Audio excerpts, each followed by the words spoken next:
अस्सलाम वालेकुम व्यूअर्स, कैसे आप लोग? उम्मीद करता हूँ आप सब खैरियत से होंगे।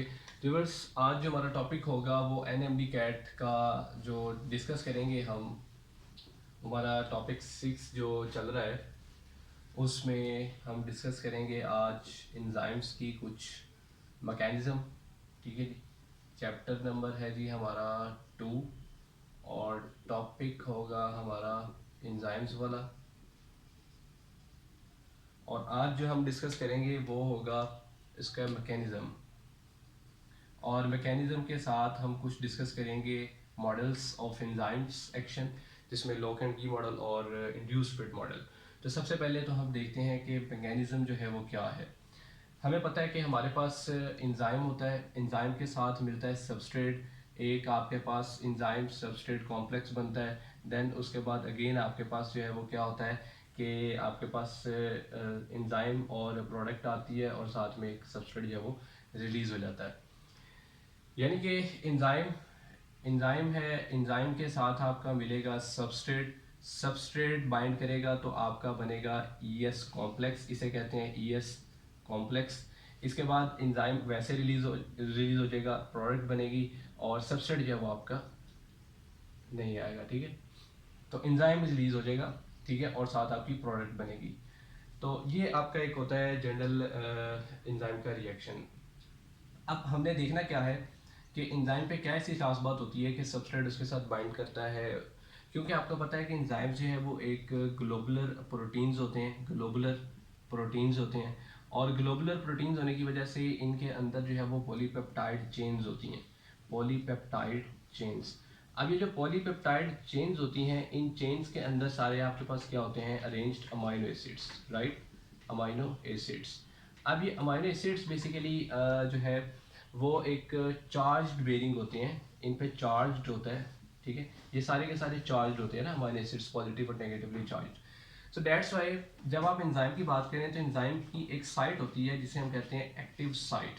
एक्टिव साइट, इस एक्टिव साइट पे कुछ पॉलीपेप्टाइड चेन्स होती हैं और उन पॉलीपेप्टाइड चेन्स में आपको पता है अमाइनो एसिड्स होंगे, और उन अमाइनो एसिड्स की वजह से इस पे क्या हो जाता है? चार्ज हो जाता है। यानी कि जो एक्टिव साइट है वो एक चार्ज बेरिंग साइट होती है, bearing charge bearing site of an enzyme.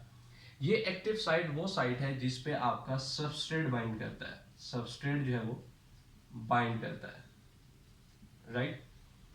तो ये हमारा एक बेसिक कॉन्सेप्ट होता है एंजाइम सबस्ट्रेट रिलेशनशिप, और उसमें जो एक्टिव साइट है उसका क्या रोल है, राइट। अब हम यहाँ पे कुछ इंपॉर्टेंट डिस्कशन ये करेंगे कि हम एक्टिव साइट को थोड़ा सा देखेंगे कि एक्टिव साइट क्या रोल प्ले करती है, ठीक है।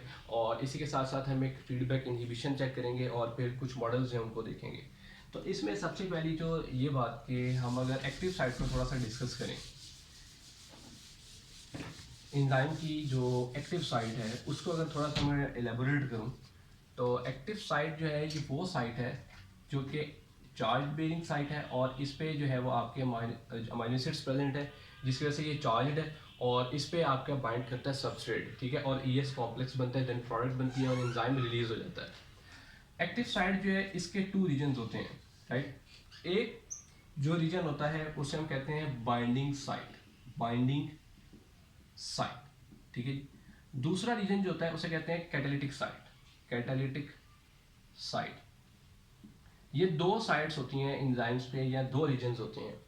जो बाइंडिंग साइट होती है ये रिकॉग्नाइज करती है, ये रिकॉग्नाइज करती है, ठीक है, एक स्पेसिफिक सबस्ट्रेट को, और बाइंड करती है एंजाइम के साथ। जो कैटालिटिक साइट है ये एक्टिवेट होती है आफ्टर बाइंडिंग या रिकॉग्निशन, यानी कि जो बाइंडिंग साइट है वो रिकॉग्नाइज करेगी सबस्ट्रेट को, और जब रिकॉग्नाइज हो जाएगा तो आपकी कैटालिटिक साइट जो वो एक्टिवेट हो जाएगी। जब कैटालिटिक साइट एक्टिवेट होगी तो कैटालिसिस होगी, कैटालिसिस होगी, और कैटालिसिस में क्या होता है कि जो आपका सबस्ट्रेट होता है वो कंप्लीटली आपका कन्वर्ट हो जाता है इनटू अ प्रोडक्ट, ठीक है जी। तो इसकी मिसाल इस तरह है कि जैसे फॉर एग्जांपल आपके पास एक एंजाइम है जैसे पेप्सिन है, ठीक है। अब पेप्सिन जो है इसका जो सबस्ट्रेट है वो आपकी प्रोटीन्स है, क्लियर। अब प्रोटीन्स इसका सबस्ट्रेट है और पेप्सिन एंजाइम है। ये क्या करेगा कि आगे जब ईएस कॉम्प्लेक्स बनेगा और इसके बाद जो प्रोडक्ट बनेगी उसमें आपके पास जो है वो पेप्टाइड्स आ जाएंगी, ठीक है। तो रिएक्ट प्रोडक्ट्स में आपके पास क्या आ जाएंगी? पेप्टाइड्स आ जाएंगी, और एज सच आपके पास क्या आ जाएगा? पेप्सिन एंजाइम आ जाएगा। तो ये किसकी बेस्ट एग्जांपल है।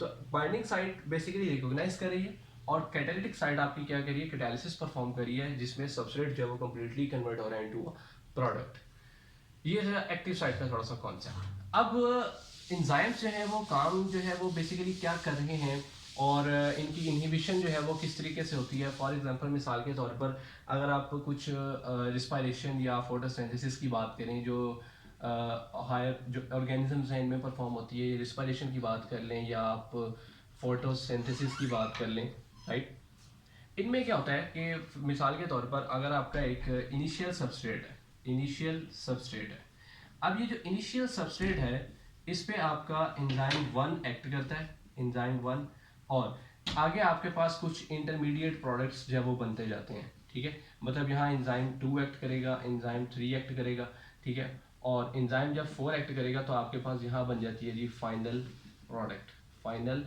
प्रोडक्ट। अब ये देखें कि फाइनल प्रोडक्ट आपके पास बन गई।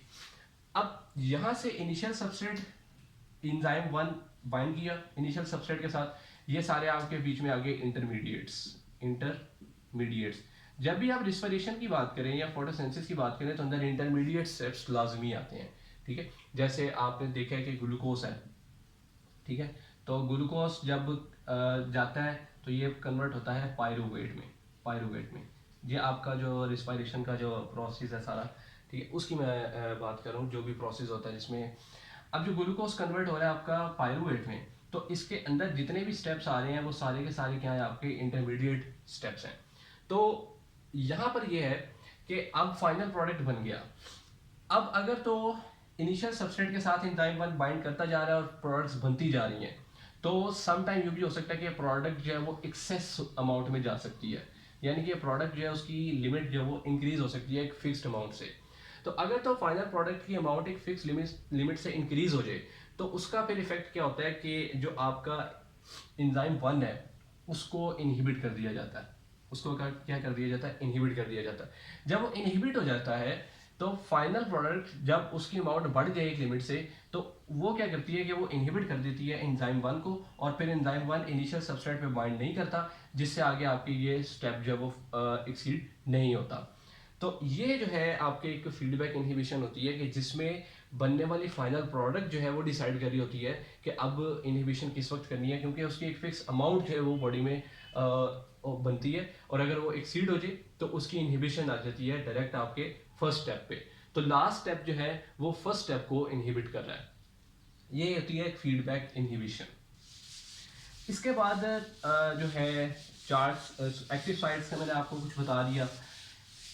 फर्दरली जब आप आगे देखें तो आपको पता है कि एंजाइम्स जो है वो डिफरेंट रोल प्ले करते हैं, ठीक है, क्योंकि जितने भी एंजाइम्स हैं ये सारे के सारे बायोलॉजिकली आपको पता है एक्टिव होते हैं, बायोलॉजिकली एक्टिव, और आपके जो बायोकेमिकल पाथवेज हैं, बायोकेमिकल पाथवेज, इनमें बड़ा इंपॉर्टेंट जो है वो रोल प्ले करते हैं। और साथ जितने भी एंजाइम्स हैं वो सारे के सारे आपके एक्वस मीडियम के अंदर जो है वो वर्क करते हैं। मतलब ये कि इनको वर्क करने के लिए वाटर की प्रॉपर जो अमाउंट है वो रिक्वायर होनी चाहिए, एक्वस मीडियम के अंदर ये वर्क करेंगे, अदरवाइज इनका वर्क करना थोड़ा सा डिफिकल्ट हो जाएगा।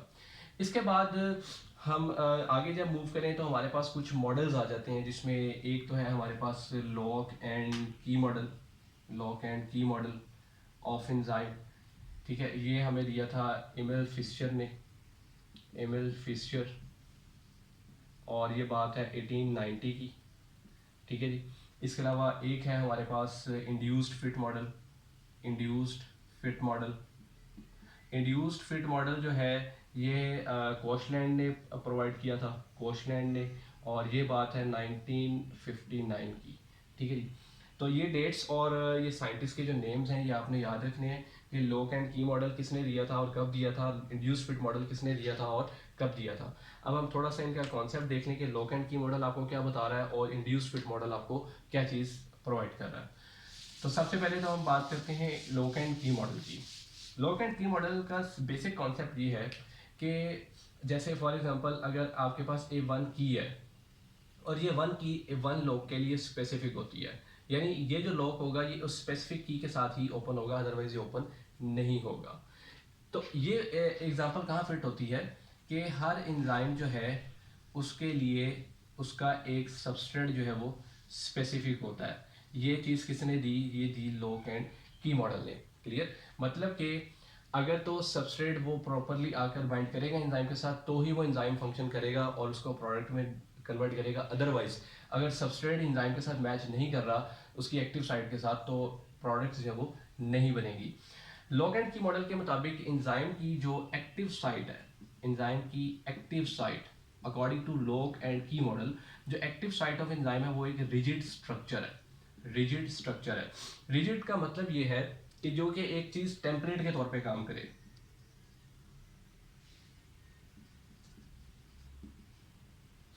यानी ये वो चीज़ है जो कि एक टेम्पलेट के तौर पर जो है वो काम कर रही है। टेम्पलेट का मतलब ये है कि कोई भी चीज़ आकर वहाँ पर खड़ी होती है टेम्परेली और फिर आगे मूव करती है, तो टेम्पलेट के तौर पर काम कर रही है।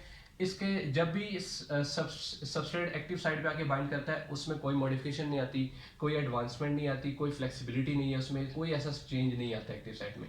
वो जस्ट एक रिजिड स्ट्रक्चर है according to lock and key model Emil Fischer.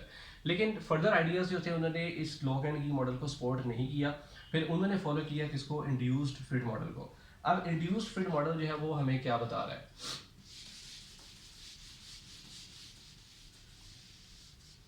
अब हम बात करते हैं इंड्यूस्ड फिट मॉडल की। जो इंड्यूस्ड फिट मॉडल है वो आपके पास क्या चीज दे रहा है कि एंजाइम जो है वो अपनी कॉन्फ़िगरेशन को चेंज करता है। कॉन्फ़िगरेशन जो इसको चेंज करता है, किसकी कॉन्फ़िगरेशन को? एक्टिव साइट की।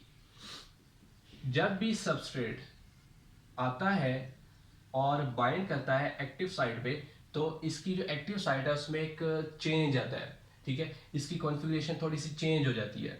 मतलब ये कि एंजाइम सबस्ट्रेट के लिहाज से अपनी एक्टिव साइट को चेंज भी करता है, थोड़ा सा उसमें फ्लेक्सिबिलिटी एग्जिस्ट करती है। वो एक रिजिड स्ट्रक्चर नहीं है, एक टेम्पलेट के तौर पे काम नहीं कर रहा। ठीक है, तो ये दिया था इंड्यूस्ड फिट मॉडल ने। लाइक फॉर एग्जांपल कि अगर आपके पास एंजाइम ये है,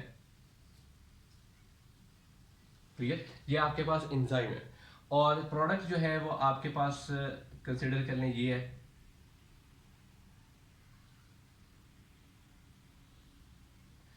अब यहां पर अगर आप देखें तो सिमिलैरिटी एग्जिस्ट कर रही है एंजाइम में। ये एंजाइम है और ये आपका सबस्ट्रेट है, लेकिन यहाँ पर थोड़ा सा चेंज है। तो ये उसकी एक्टिव साइट है जिस पे आकर सबस्ट्रेट ने बाइंड करना है। तो इसकी जो एक्टिव साइट है उसमें इस लिहाज से कॉन्फ़िगरेशन में चेंज आएगा कि ये एक्टिव साइट जो इसके अंदर ये सबस्ट्रेट इसके अंदर बाइंड कर जाए इसकी एक्टिव साइट के अंदर, और क्या बन जाए? आपका ES कॉम्प्लेक्स बन जाए। राइट? तो ये आपका बेसिकली है कि आपकी जब भी सबस्ट्रेट एंजाइम पे आके बाइंड करती है तो एक कन्फर्मेशनल जो चेंज आता है वो प्रोड्यूस होता है, उसकी कॉन्फ़िगरेशन चेंज होती है। ठीक है, उसकी एक्टिव साइट की। और जो एक्टिव साइट है वो सबस्ट्रेट की शेप के लिहाज से अपने आप को एडजस्ट करती है और एंजाइम सबस्ट्रेट कॉम्प्लेक्स बनता है। देन आपके पास जो प्रोडक्ट है वो बनती है। तो ये हमारा जो टॉपिक था, ठीक है, जो हमने क्लियर किया जिसमें मैकेनिज्म और दो मॉडल्स डिस्कस किए, इंड्यूस्ड फिट मॉडल और कोशनेट। नेक्स्ट टॉपिक में हम अपने जो फैक्टर्स हैं उनको स्टडी करेंगे। ओके, अल्लाह हाफिज़।